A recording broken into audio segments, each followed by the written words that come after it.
آپ کی تصانیف میں بہت ساری کتابیں ہیں، جو ہزار میں کتنے آپ کے سامنے گناؤں، لیکن چند نام میں لے لیتا ہوں جو مارکت الآراء کتابیں کہی جا سکتی ہیں، جن کو میں کہہ رہا ہوں. سوچتا آپ اور بھی دوسروں کو کہیں، یقیناً ہوں گی. اب ہزار کتابوں میں ایک دو تو نہیں ہوں گے نا، بیسوں کتابیں ہوں گی جو مارکت الآراء. بلکہ مارکت الآراء کا لفظ اگر یوں کہوں کہ ہزار کی ہزار مارکت الآراء ہے تو شاید غلط نہ ہو. اس لیے اس کی تحقیق ایسی ہے، کیونکہ گناہ گار کو بھی تقریباً 40 سال ہو گئے تحقیق کرتے ہوئے. تھوڑی سی تحقیق کے متعلق ہم جان گئے ہیں کہ کیا ہوتی ہے. احمد رضا ایسے محقق ہیں کہ جب وہ تحقیق کرتے ہیں نا، اپنے زمانے کی نہیں بلکہ اب اس موضوع پر اپنے زمانے جو 1200 سال پہلے کام ہو چکا ہوتا ہے اس کو بھی کمپائل کر کے دے دیتے ہیں سامنے. یعنی اگر یوں کہا جائے کہ اعلیٰ حضرت کی کتابوں کا پورا احاطہ کیا جائے، کوئی عالم کرے تو یہ کہہ دے گا کہ علمی اعتبار سے، فقہی اعتبار سے، حدیث کے لحاظ سے، تفسیر کے لحاظ سے اور مختلف عنوان کہ 1200 برس میں جو ہمارے علماء، مشائخ اور محققین نے کام کیے ہیں، اعلیٰ حضرت نے اپنی کتابوں میں ان سب کو سمو دی ہے. تو اگر یوں کہوں کہ ایک آدمی اگر احمد رضا صاحب کی تمام کتب پڑھتا ہے تو بقیہ کتاب پڑھنے سے وہ بری ہو جاتا ہے. اگر وہ نہ بھی پڑھے گا تو اس کے اندر وہ تمام ریفرنس مل جائیں گے جو اس کو کتابیں خزانے ملیں گے. تو یوں کہیے کہ 1200 سال کی کتابوں کا نچوڑ جو ہے وہ اعلیٰ حضرت کی کتابوں میں موجود ہے. تو اس میں سب سے بڑا جو تصنیف کہہ لیں وہ ہے ان کی فتاوی رضویہ. فتاوی رضویہ میرے سامنے رکھی ہوئی ہیں، چند جلدیں رکھی ہیں میرے سامنے. ان کی اصل جلدیں ان کے ہاتھ میں لکھی ہوئی، بڑے اس سے بڑا سائز ہے، جو ہے 12 والیوم تھے، اور اس ہر ایک کے اندر تقریباً سمجھ لے کہ 1900 صفحے تو تھے.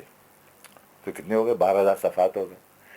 اور اس کے اندر انہوں نے عربی باتیں لکھی، فارسی باتیں لکھی. اس کا ترجمہ نہیں تھا وہاں پر، کہیں گے ترجمہ کیا انہوں نے، لیکن جب اس کو ترجمے کے ساتھ عربی فارسی ترجمے کے ساتھ پھر اس کے ماخذ جو نکالے گئے، مخارج اس کے جو ریفرنس وہ نکالے گئے، وہ سب کہے گا، تو اب یہ 30 والیوم میں اتنی، یہ جو چار کتابیں رکھی نا، یہ 30 والیوم ہیں.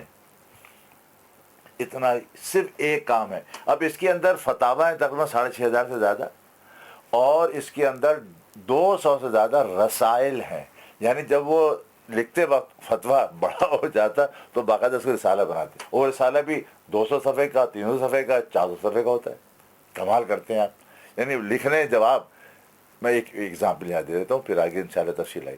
ایک سوال آیا آدھی لائن کا کہ بتائیے کہ تیمم کن مٹیوں سے جائز ہے. اس کے جواب میں یہ پورا ایک والیوم ہے، اب انداز کی، بلکہ شاید 1.5 والیوم ہے، مجھے یاد آیا 1.5 والیوم ہے صرف جواب پر. اس کے اندر 5 رسالے ہیں. پھر 1200 سال میں جو فقہاء کرام نے مٹیوں کے نام دیے تھے، 1200 سال میں ان کو اکٹھا کیا، پھر مزید میں اضافہ کیا. یہ تفصیل بعد میں بتاؤں، لیکن صرف اشارہ کیا میں نے تاکہ اندازہ رہے کہ یہ کتنا بڑا علمی ذخیرہ ہمارے پاس ہے. اسی لیے بہت سارے علماء نے، بہت سے اسکالر نے اس کو فقہ حنفی کا انسائکلوپیڈیا بھی قرار دیا ہے.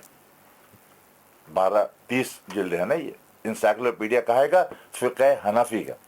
لیکن حضرت کمال یہ ہے کہ فقہ حنفی کے ریفرنس کے ساتھ ساتھ وہ تمام فقہاء کرام کا احترام کرتے ہیں، ان کا ریفرنس بھی دیتے ہیں، بتا دیتے ہیں فقہ نے یہ کہا، فلاں نے یہ کہا، فلاں نے یہ کہا. کوئی حرج نہیں اس کے اندر.